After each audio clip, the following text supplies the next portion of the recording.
Hey, welcome back to my channel. This is Tynetta from Sting Beauty, and today I'm going to show you the process of me applying the acrylic for this set and me painting Lilo and Stitch using gel polish. So first things first, I went ahead and prepped my client's nails. I applied the tips and shaped them into a coffin shape, and I applied dehydrator and primer.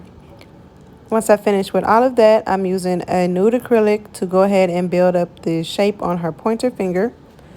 So I decided to record this video kind of at the last minute, so I wasn't able to record the prep or anything like that.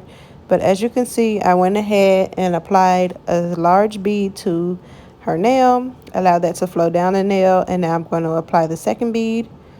This is going to be my apex bead, and I'm going to allow that to flow down the nail while I gently guide the acrylic into place using the tip of my brush.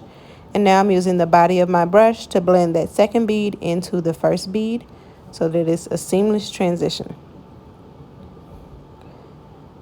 I'm going to continue smoothing that acrylic until it's where I need it. And now I'm going to pick up a small bead for my cuticle area. And I'm going to gently push that back until it's right next to the skin, not touching the skin, but as close as possible. And if any of it did touch the skin, I'm going to use my brush to wipe that off. Okay, now I'm going to move on to the next finger. On this finger, I'm doing glitter. So before I place the glitter, I'm just doing a bead of clear on her natural nail. And I'm going to allow that to dry while I move on to the next nail. On her ring finger, I'm doing a nice yellow ombre. So I'm using a yellow color acrylic, and I'm going to apply that right above where the tip and the natural nail meet. And then I'm going to smooth that down the nail, making sure that my side walls are nice and clean, that I have the shape, and making sure that the acrylic color is nice and thin, but at the same time that it's covering the entire nail and there's no streaks. So now that the clear bead on this finger has dried, I'm going to go ahead and apply that glitter. So I apply glitters that are not mixed with acrylic, just using a small bead of clear acrylic. I'll dip the brush in the clear acrylic, and then before I place it on the nail, I dip it right into the glitter. And now I'm just spreading that glitter all over the nail. I'm going to let that dry before I encapsulate it. And while that's drying, I'm going to go to the next nail and continue with my ombre. So I'm applying a bead to the natural nail area, and I'm going to push that back into the cuticle area. And now I'm using the tip of my brush to just blend that nude color into the yellow color. I feel like the nude went a little too far down, so I'm adding a little bit more yellow. And now I'm just making sure that everything is nice and blended. I'm going to allow that to dry while I go ahead and finish with the pinky nail. And I'm just doing this nail as a full nude nail, the same as her pointer finger. So I apply the bead, and I'm going to brush that down the nail while making sure that the side walls are nice and clean, making sure that my shape is nice and crisp. And I want to make sure that everything is even from side wall to side wall. I'm going to take another bead and place that for the cuticle and the apex area. And I'm just guiding that down the nail with the tip of my brush. I'm working very lightly with a very light touch until I notice that the acrylic is starting to get hard. If it's starting to get hard, then I'll use a little bit more pressure. But you don't want to go in too hard as soon as you place the bead down, because all you're going to do is wipe the acrylic off the nail. So now that the glitter on this finger is dry, I'm going to go ahead and encapsulate that glitter. I'm using crystal clear acrylic powder from stingbeauty.com. And as you can see, I just placed a medium bead towards the top of the nail. I'm allowing that to flow down the nail, tilting her finger down towards the table. And while that's flowing down the nail, I'm just cleaning up the sidewalls, brushing over the surface of the nail to make sure that everything is nice and smooth, and make sure that all the acrylic is the even thickness from one side wall to the next side wall. Once I get that nice and smooth, I'm going to add another bead This is going to be my cuticle area and my apex bead. And basically I'm just using the tip of my brush to push that up towards the cuticle.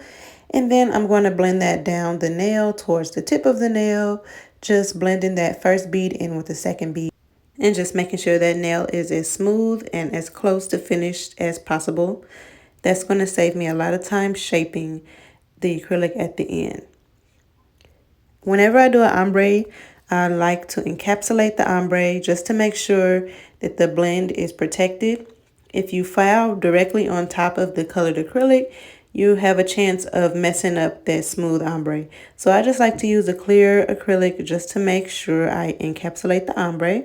And I'm going to go ahead and encapsulate this nail the exact same way I did the previous nail. And one more bead, like I said on the last nail, just to build up the apex and the cuticle area.